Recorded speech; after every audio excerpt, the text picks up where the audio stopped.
कटोरीमध्ये वेगवेगळे प्रकार असतात. आता हेच बघा तुम्ही, ही तयार केलेली कटोरी, मी हिला डबल कटोरी आमच्या इकडं असं म्हटलं जातं, किंवा कटोरीला आडवा टक्स.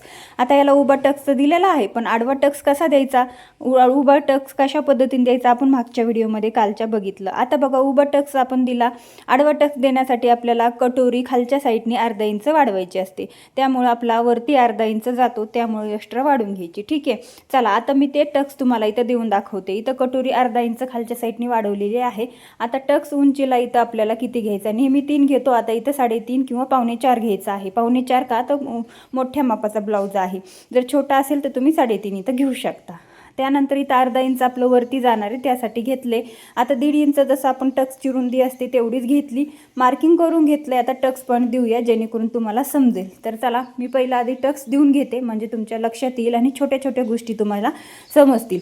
तर आता इथं मी टक्स पॉईंट दिलेला आहे, शिलाई मारून घेते. जसं आपण नेहमीप्रमाणे टक्स देतो तसाच टक्स द्यायचा आहे, आणि इथं टक्सची मार्जिंग आपल्याला अजिबात कट नाही करायची, तशीच ठेवायची. त्यानंतर असं आपल्याला व्यवस्थित हे करून घ्यायचं आहे. टक्स वरचा जो आहे त्याचा पॉईंट काढायचा आहे आणि दुमडून घ्यायचं आहे. दुमडून घेतल्याच्या नंतर वरतून आपल्याला टिप मारून घ्यायची. ह्याला आडवा टक्स कुठे म्हणतात, कुठे डबल कटोरी पण म्हणतात. तर चला, असो, ही झाला आपला पूर्ण पॉईंट. आता इथं हे का मारायचं, आता प्रत्येकालाच टक्स आवडत नाही, तर मग हे अशा पद्धतीने करायचं, फिटिंगमध्ये बसतं. व्हिडिओला लाईक करा, शेअर करा आणि चॅनलला सबस्क्राईब